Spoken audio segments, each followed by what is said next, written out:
How's it going, guys? Today we're starting a new series and we're going to be reacting to some videos of trainers teaching nutrition or training, whatever it is, and I'm going to see if they're actually making sense or if they're just pretending to. And if you have someone that you follow that you want to find out if they know what they're talking about, send me the link to the YouTube page or the Instagram page. I'll have a look at it and I'll try to make a video about it. This first one looks like a deadlift tutorial video, so let's see if they know what they're talking about. And let's get started with the deadlift. So with the deadlift, we're gonna do an over-underhand grip. That means one hand is under, one hand is over. The reason we do that is for better support and to make sure that the bar goes down evenly. It feels more comfortable. No, we didn't start very well here. Okay, so she said, so the bar goes down evenly. Okay, if you want to have an even lift, you might want to grab the bar evenly, okay? The reason why you use that is not because it's gonna be even. Actually, that's the main problem with it, is that it's not even. You might have one shoulder further up or back or down. The reason why some people do want to use it is because it gives you more support on the hand. So you're not gonna drop the bar, because if the bar rolls out of one hand on one side, it rolls into the other hand. And if it rolls out of this one, rolls into this one. So it's much stronger on the grip, but it's definitely not more even at all. Well, that's just the way I prefer to do it. You don't have to do an over-underhand grip, but that's what I recommend, that's what I prefer. Okay, because you prefer it doesn't mean that you should recommend it, okay? Anyways. There's different types of deadlift. So there's a straight leg deadlift. Straight leg deadlift is gonna be more for your hamstrings. And with the straight leg deadlift, and we're just hinging at the hips. What we're not gonna do, what we're gonna avoid is this motion. The first mistake I always see with a deadlift is this. So before okay, I just want to point something out. The number one main mistake that I see is people rounding it back. No, it's not. Actually, if you just ask anyone that hasn't ever been to the gym what a mistake on a deadlift is, they're gonna see, oh yeah, you shouldn't round your back. Everyone knows that. No one makes that mistake anymore. Well, I'm not gonna say no one, but like most people don't make the mistake because all they're thinking about is just, oh, straight back, straight back, straight back. Like that's a main tip that I'm gonna give to everyone. If your trainer, the only thing he says is, oh yeah, keep your straight back, chest up, straight back, straight. If that's the only thing they're coaching you, drop out. Find someone else, find someone better, because they don't know what they're talking about.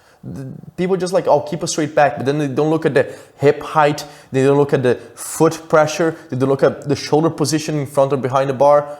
Those are the main things to look out for. It's not the back extension or flexion. Like, there's very, very few people that you actually have to correct that because they're thinking about that so much. Before you even pick up a bar, before you even start to think about doing a deadlift, imagine there's a straight bar on your back, and then just kind of let your arms hang. Make sure that you feel this in your hamstrings. You should feel it. Okay, no, don't let your arms hang. You don't want that. You do, she's right about that. Like, you do want to feel your hamstring in your glutes, so basically the posterior chain behind you. That's what's gonna be helping the movement on the straight leg deadlift. You want to cause that by pushing your hips back and then hinging at the hips.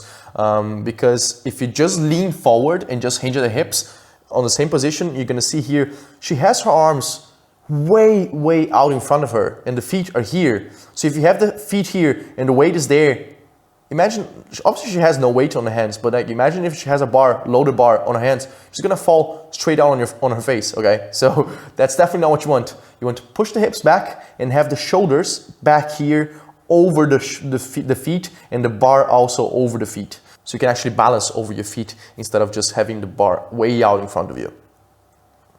Stretching your hamstrings, so you're resisting the pull down. Let me step over here so you can see me. You're resisting the pull down. The bar's gonna. Okay, that's what I'm saying. You never want the bar so the hands this far away from you. Like this distance between the legs and the bar should never happen. Be pulling you down, but you're resisting with the tension in your hamstring, and then you slowly hinge up. Don't rush it, and you can even count in your head. 3, 2, 1, and then pulling up kind of quickly. What you don't want to do ever with any kind of compound movement that involves weights, like deadlifts and squats and lunges, you don't have to rush through them unless you're doing just your body weight. I'm going to show you guys. Whoa. Okay. Don't ever rush through them unless you're doing your body. What the you're talking about, okay? if you're going for strength training, you want to rush it. Do it as fast as you possibly can. You drop the bar after you finish the reps. Yeah, sometimes for hypertrophy, you do want to slow it down. So count the negatives, 1, 2, 3, 4, 5 seconds, sure. But don't say you shouldn't go fast. Like there's definitely places where you want to go fast. That's the right thing to do, actually. The kind of deadlift that I prefer to do. My hips are pretty wide. So with my deadlifts, I like to take a wider stance. If I put my feet too narrow, I don't really get that. I'll just show you some. It's like, my hips are pretty wide. If I put my feet Look where the shoulders are. Look where the hips are. She has tiny hips, come on. too narrow, I don't really get that much out of it. So what I really prefer to I don't get that much out of it. I don't know what you're talking about. do is, some people call these sumo deadlifts. Okay, I know where she's going. Still a deadlift, but By the way, it's not some people call it sumo deadlifts. That's the name of the deadlift, sumo deadlift. what I like to do is put my feet pretty wide. Again, keep it Pretty wide. Okay, first of all, if you're doing a sumo deadlift, that's not wide enough. You need to go a lot wider than that. with that whole straight line thing. I'm not going to round my back out, but I'm just going to pretend like I'm setting something down. Oh, and God. then You should just drop the bar on the floor. I'm going to pick it up. This is just like anything. If you have groceries, if you have a kid, if you have a basket of laundry, you would set it down. Oh God, no, never set it down. No, okay. So there's a reason why we use plates on the bar, okay? And there's a reason also why the plates have a standard size, which is 45 centimeters. You don't want the bar, like the actual bar, to touch the floor, because that's gonna be way too low for you to reach down. You're gonna be in such a compromised position to actually go all the way down. So you want the bar to be slightly over the floor. That's why the plates are like 20 centimeters above the floor, okay? If you don't wanna put plates on the bar, put a block or something. Never let the bar touch the floor, so you have to reach down all the way to the floor. Second thing, her knees are way too far forward there, way too far, and also too far in. So at this point, she should be pushing her feet out and her knees back and out as well. And one more thing, her hands and the bar are in front of her shoulders. So the strong part of your body is the legs. That's what you want to use for the deadlifts. You don't want to hold the bar in front of you with your arms. So she's either going to hit the bar on the way up or on the way down on the knees, or she's going to kind of go for the whole kind of wrapping the bar around the body thing instead of the bar going straight up and down. With a straight back. See, look at the distance between her arms and the legs. You never want that much distance there. And then pick it up. So pick it up, And bring on it close. top, it's really important, Put it down. squeeze. Right Oh yeah, there. that's actually right. Put your mind to your muscle, not doing this. So that's another thing I see. So that's right, actually. So a lot of people, when they get to the top, they think of kind of just bringing it back and kind of locking the movement like this with the back. And you don't want to do that. You actually want to lock the movement with the glutes. So you push your hips forward. And she shows it pretty well, actually. So Right there. squeeze right there and push this forward.